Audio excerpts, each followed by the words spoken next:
Forbes is now saying that real estate has two more massive shoes to drop, and it's not good, especially in the face of a potential banking crisis that's now starting with this potential near collapse here of Silicon Valley Bank. I think they'll be bankrupt very soon. Their balance sheet is a complete disaster. They're losing money hand over fist. But this video isn't about them. It's actually about real estate. Take a look at this, a Forbes piece here. Two more shoes to drop in the real estate market. Listen to this. The first shoe in the U.S. housing and commercial real estate market was the entire year of 2022. Consistent interest rate hikes, a significant reduction in sales volumes, and a cold draft of real estate prices. We've already seen in a lot of areas, home prices are down from their peak 20%. Phoenix, Austin, Idaho, these areas are down 20% from peak. The only place that's really holding up is South Florida and parts of northern Florida right now, but that's it. Most of the entire country is average down 10% from peak already. Here, sales volumes, net new orders for new homes down 15% on Lennar, 38% DR Horton, 80% on KB Homes. So, what's the next? Well, take a look. Well, first, take a look at here.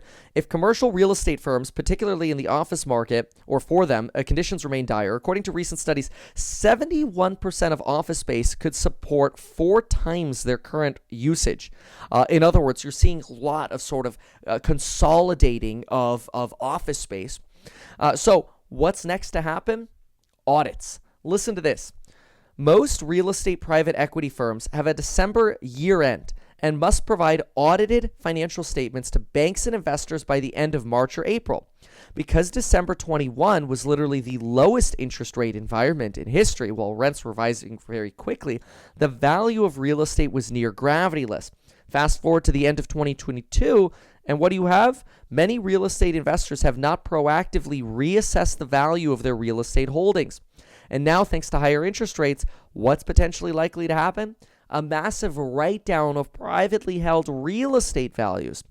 And ultimately, because you're seeing a slowdown in rents and incomes and a slowdown in pricing, especially in commercial real estate, you could see some massive write-downs in real estate valuations for any company holding real estate right now. We saw this, this writing on the wall has been here for over a year now. You could look at Open Doors balance sheets was from memory 6 months ago, I called for at least a write-down of a 20% loss on their real estate holdings, which puts them at almost negative because they have somewhere around $6.6 billion in assets, but then somewhere around $6 billion in debt. But as soon as you write down 20%, you actually have more debt than you have assets. That's how you go bankrupt, Open Door. Anyway, they ended up taking a 10% write-down. Personally, I think they've got another 10 to 15% to go, because the other thing is Open Doors properties are trash compared to actual properties on the market. Go through any Open Door listing, I guarantee you almost vomit. That's been at least my experience. I've been traveling around from my real estate startup, househack.com, and every Open Door listing I go into, we see the sign and we're like, oh, we already know what we're going to get. And sure enough, we go in, low quality garbage. The write-downs are going to be pretty insane. But anyway, audit season is the moment of truth for real estate. With significantly fewer transactions and fewer comps to compare properties to, real estate investors are going to have to defend their values for the first time since the rate spike in the next 2 months. Now, what's remarkable is that actually aligns with the FUD cycle of when I think you're actually going to see the year-over-year comparisons in real estate values, where all of a sudden you're going to get Tucker Carlson and CNBC and CNN or whatever going, oh my gosh, year-over-year home prices are down over 10%. That's going to put the fear of God into home buyers at the same time as inventory generally surges in March, April, May. Right now, yes, we are at very low inventory levels. Duh, everything expires December 31st. Of course you have low inventory levels the first 3 months of the year. When that ramps, is probably going to align with not only these audit write-downs, but also with those year-over-year panic numbers for real estate. Peak fear for real estate is still ahead of us, my opinion. All of this revaluing is happening right now, will last for the next 60 to 90 days. Why is this important? If an investor's loan-to-value maximum with their lender is 80%, as in the bank will only lend you 80%, even if the value of your property drops, what happens if the investor owes the bank more than what they're willing to lend you? You either have to pay the loan back or give the bank more cash. This is basically a margin call on commercial real estate. Not all loans have this. This is why I love the 30-year fixed rate mortgage that we have in America, because even if you go upside down on your real estate, you don't have to pay any more money to the bank. This is something known as a remargining provision. A remargining position or provision allows a bank to call you up and say, hey, look, this is a commercial loan, this is a business loan, the value of your asset has fallen, you're screwed, pay up. Well, you pay up, what happens? Now, cash that might be available to go buy deals at certain real estate firms are actually paying down their debt instead of going to buy deals. Now you have even less people capable of even buying in real estate. See how these dominoes are starting to align? It's not good. Be patient with buying real estate. Real estate, where we are in the real estate cycle, it would make sense to wait until we are past the bottom and then buy. That's very, very important. Remargining is very dangerous, and that's coming. Again, you don't have that on 30-year fixed rate loans. I'll give you a quick example. And by the way, if you want to learn everything I know about real estate, St. Patty's week or day, whatever, there's a coupon that's already active. Link down below for the programs on building your wealth, do-it-yourself property management. We've got 0 to millionaire real estate investing. That's the most popular. Generally, people bundle that with stocks and psychology and money. Anyway, you know that. Link down below. I actually, on the plane that I have, made sure that I had a 20-year term, fixed, no variable rate, and no remargining provision. I purposefully made sure I did not have a remargining provision because if the value of my plane goes down, I don't want to put more money into that sucker. That's bad because I want my money to go buy deals. Anyway, most of the time you don't have the privilege or the luxury to say, I don't want a remargining provision. So what do we have over here? The current financial market conditions are dramatically tighter. Owners who may have been safe in recent years could now be forced to find other financing options or become forced sellers. Well, that's the other issue. If you're walking into a freaking banking crisis and banks are calling you up going, yo, pay up, and you're like, dude, I don't have any money, and the bank's like, well, then go borrow it from someone. And then you go, okay, well, who's going to lend it to me? Certainly not Silicon Valley Bank. How about you lend it to me, lender? The lender's like, yeah, no, we are remargining. We're not lending you more. It's very scary. Let's see here. I feel like if I'm waiting to know when to buy, all I need to do is wait for Kevin to start buying with House Hack. Shh, don't get the secrets away. No, don't copy me. Don't. Not financial advice. Anyway, those who have been kicking the valuation can down the road may be forced to acknowledge the fact that interest rates are up. Even if they're performing well, banks may force them to answer the question, do your loans meet the value test? Next, taxation. Now, this is actually really interesting. I'm going to sum it up, though. When property values go down, tax revenues go down. Smaller towns that are not well capitalized could literally go bankrupt. It has happened before. It will happen again. Then property taxes go up, austerity measures go in, property values go down even more because they have to start shutting down fire departments or whatever. I kid you not. Cities will shut down your fire departments. Not all of them, obviously. But people think I'm crazy when I say that. It literally happened in the city that I live in, which I know I'm in Florida right now. Literally happened. Ventura, California. They couldn't raise their local taxes anymore, and they're so terrible at managing money. What happened? They said, all right, we're closing Fire Station 4. And guess what? Response times for the fire department and paramedics up like 20% because the fire department closed down. Yeah, it can happen. And guess what that does? Lowers property values even more. It's insane. So anyway, I'm speeding through this part because I think that's obvious, but I think it feels a little bit more arcane. The next thing, obviously, would be that being that forced seller, right? And that's scary. And look at this. The short answer is we'll probably know by summer. Yeah. So that's Forbes right here telling you, you've got a pretty big oopsie-doopsie potentially coming for real estate. But it's not just Forbes who's complaining about this. It's also Bloomberg. Bloomberg had a phenomenal piece on this, and it really gives you the worry about commercial real estate. Some people think commercial real estate is a good investing opportunity right now. Biggest value trap you could touch right now is commercial real estate. Look at this. Even wealthy landlords are skipping payments on office buildings. Commercial real estate investors, let's see here, rising interest rates and remote work will bring more defaults to downtowns near you. Okay. Oh, here's the news. Hold on Silicon Valley Bank. Silicon Valley Bank Financial is in talks to sell itself. Dude, nobody's going to buy them. They got a bunch of toxic assets. I mean, then again, JP Morgan bought Bear Stearns for a fraction, pennies on the dollar. But anyway, what do we have over here?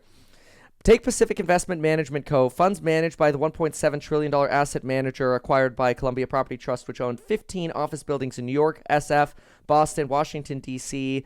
Let's see here. What do we have here? Acquired, okay. High-quality office buildings in major U.S. city offer long-term value. So you've got somebody here.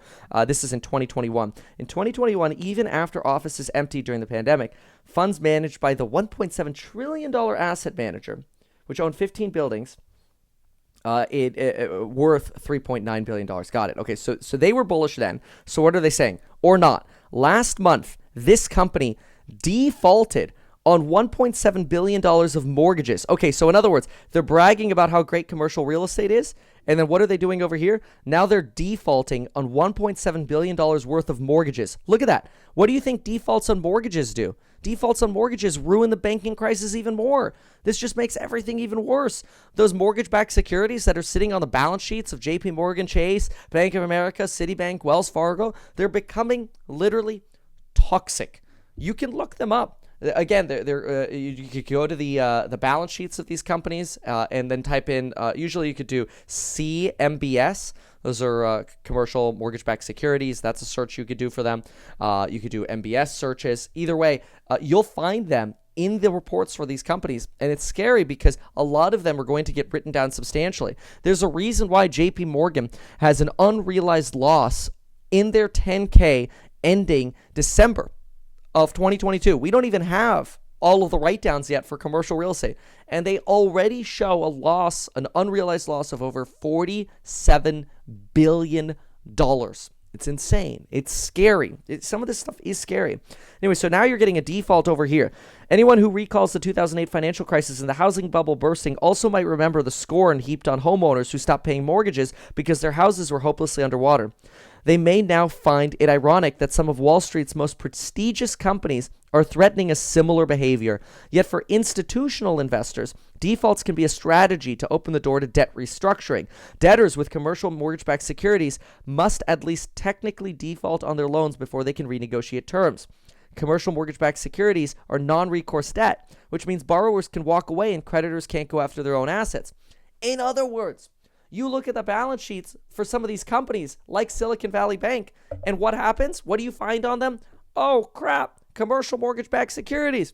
What did Bloomberg just tell us? These people could just walk away from these assets. They could literally walk away from them. Look at this. Here's Silicon Valley Bank's 10K, end of last year. What do we have right here? $1.4 billion in agency commercial-backed mortgages right here. Well, another $1.4 billion right here. Agency mortgage-backed securities, another $6.6 billion. This company's going BK. Especially when you write down another one, that's if they had to write this down, that's their entire income for last year. That's gone. Not that obviously you would write it down 100%, but it's showing you the real risk is not only commercial real estate, but it's also the banking sector. And that's a disaster because that's when you get JPOW who comes in and goes, oh crap, we broke things. I mean, look at this. Elon Musk isn't paying his rent at Twitter at certain places, certain parts he's not using anymore. He's basically, this is called self-evicting. What you do is you basically move out of part of an office and then you're like, we don't need that space anymore. We're just not going to pay. Okay, so we talked about the strategic buy down. Amazon is pausing construction for its second headquarters near Washington. Facebook has reduced the amount of space it has leased to New York. Today, the average office usage is about 50% of pre-pandemic levels, which could be the new norm. This is terrible news, by the way, for the commercial mortgage-backed security market. Investors were hopeful that more people would return to the office. Oopsie-doopsies. That's why it's called a value trap, baby. Office building values have already fallen 25% from just a year ago. Yeah, you're going to have to write that down even more. Another problem is that investors have simply paid too much. See, this is, oh my gosh. I'll tell you. Let me just if I could grab your shoulders in real life right now, and then we'll go have a beer later, okay? I would grab your shoulders and go, Wall Street doesn't understand ground floor real estate. They overpay all day long. They have all this money. And they're MBAs from fancy colleges, and nobody learns boots on the ground real estate. Nobody understands the value of actually getting a good deal anymore, and it's scary. This is why I'm doing House Hack. It's to buy homes under market value. There's an arbitrage opportunity, and most of Wall Street doesn't get it. I mean, they literally are willing to overpay for stuff. That's Wall Street for you. Oh, we'll overpay for real estate so we could get our asset under management fee. It's a fraud. It's not actually fraud. It's just the way the system is. But it's if I have any say with it, we're going to change it. That's why I'm trying to create the vanguard of real estate with my startup, HouseHack, accredited investors. HouseHack.com. Anyway, the fundamentals of offices have been deteriorating since before. Even with a strong jobs market and booming corporate profits, landlords had to boost concessions such as free rent to be able to attract tenants. This is another scam right here. This is another big scam. You ready for this? Okay, here's what companies do now. I kid you not. This is how people get scammed in real estate all the time. They look at the rent rolls for a property. And they're like, oh, the cash flow's so wonderful. Wow. You rent all of those 2-bedroom, 1-bath units for $2,000 a month? That's fantastic. But what they don't tell you is when tenants sign up, they're potentially getting 2 or 3 months rent free. Well, think about that.